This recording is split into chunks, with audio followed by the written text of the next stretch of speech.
the HAWE Tech Podcast. Hello, welcome to today's HAWE Tech Podcast. My name is Ralph, and I'm glad to have you here today. I will ask you a question. That is, do you know what the difference is between a UL CSA compliant and a UL CSA certified power pack? Honestly, I don't.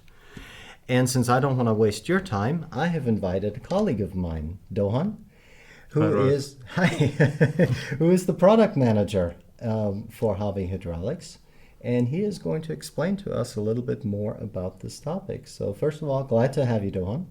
Glad you have to be here, and also hello and welcome from my side. Thank you very much. I'm glad you could make the time. Now, having lived in the United States for many, many years, I know that in America and, of course, Canada, asking for UL or CSA certified products is standard. Goes without saying. Just like in Germany, you know, we have the DIN, ISO, and EN. So what I'd like to know is that components that are listed products, UL or CSA, can be used in North America without restrictions, correct? Yes. Okay, and components that are only recognized as a recognized product, UL or CSA, they have to pass a final inspection and get an approval from a local inspector, correct? That's correct, yeah. Okay, so customers ask us all the time, I need a UL CSA certified power unit. Those questions come in. Can you please offer me something for that?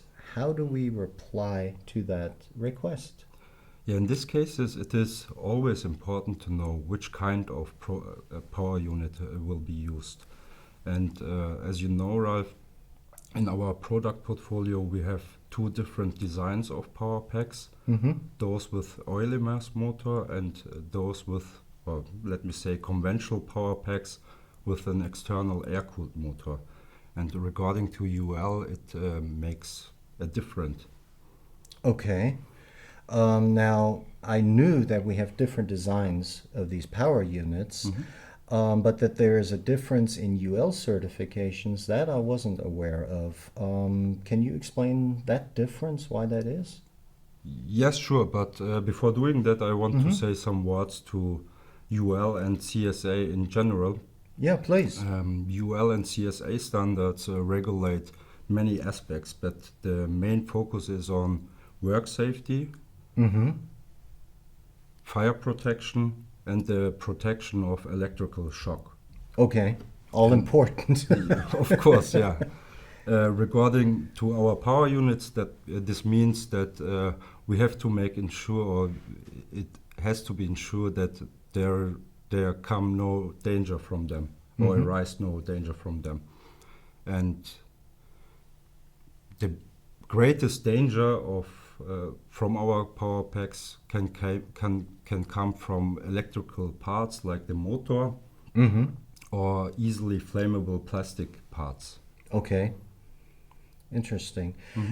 So we ensure that there is no danger from our power units, and that is why we have that UL CSA certified power unit. That is not exactly. It is not certified. Okay. Yeah, sure. Of course, we must make sure that there is no danger coming up from our power pack, and we have also make sure that we use only UL or CSA recognized components in the power pack, especially all current carrying and as I mentioned the plastic parts, which are easily flammable.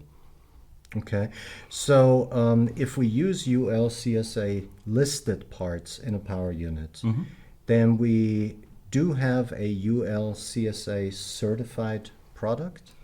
In this case, we as HAWE are talking about the UL or CSA compliant power pack. This means that the power unit can be, as you mentioned previously, certified without complications by a local inspector. And in many cases, this happens when the power pack is already assembled in the machine, so that the local inspector can give the approval for the whole machine. Okay. Why doesn't HAWE just do the inspection and certification themselves, since there won't be any complications at all? Yeah, very simple, because we do not have the authority to do that. In order to obtain the CSA or UL marking, the test must be carried out by a NRTL, National Recognized Testing Laboratory. But yeah, as I already mentioned, there's a difference, a big difference, whether you use a power pack with an oil immersed motor or an air-cooled motor. In the case when an air-cooled or power pack with an air-cooled motor is requested by a customer, in general we can say that it is usual that it's enough that the motor is only UL or CSA certified, and the other components which are assembled in the power pack are UL or CSA recognized. Okay. It is very rare that then the request is to certify the whole power unit in this case. I see. And what does it look like with the oil immersed motor? Is it different? Yeah, as I mentioned, for our power packs with an oil immersed motor, we supply usually a certificate of compliance. It contains all informations about or which are needed for UL or CSA, like the UL e-file number of the components or the information about the material of the components. Okay. And this certificate of compliance for the motor we get from our motor supplier.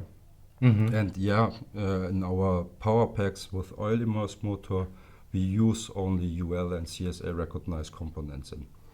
Okay. If the customer, one thing. Yeah, please. If the customer wants to get a certified power pack with an oil immersed motor, we can make it happen. But there are some restrictions. Due to the fact that the motor is under oil, CSA or UL requires an oil compatibility test to be done. Okay. That means for us that we have to define the oil type, we have to define the duty cycle, and also we have to define the application in which the power pack will be used in.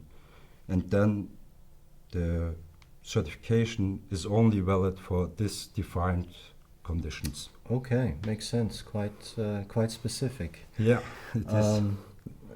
Very interesting, and I think I learned a lot compared to where we got started. Let me summarize real quick, since you're the expert, and you correct me if I'm wrong or tell me that I got it right. So for our power units with the immersed motors, we get a UL CSA certification with some limitations. Correct. And our power units are UL CSA compliant and can be certified by the end customer. Okay. Now we don't have those restrictions for units with air-cooled motors. As Correct. you said, those are a little bit easier. Yeah. These can be delivered with the UL CSA rated motor on request. Perfect. That's it, yeah. Okay. Did I miss anything? No, nothing. That was correct. Thank you for summarizing. I'm glad I got it right, and I'm very glad that you found the time to join me here today. Me too. And I hope our audience enjoyed this brief excursion into UL-CSA certified products. And if you have any suggestions for future podcasts, please send us an email to podcast@hawe.de so that we can look at those and hopefully meet your needs in the future. Until then, thank you very much. Thank you for your attention, and thank you, Doğan. Thank you also from my side to you, Ralph, and also to the listeners. See you next time. Take care. Goodbye. Bye.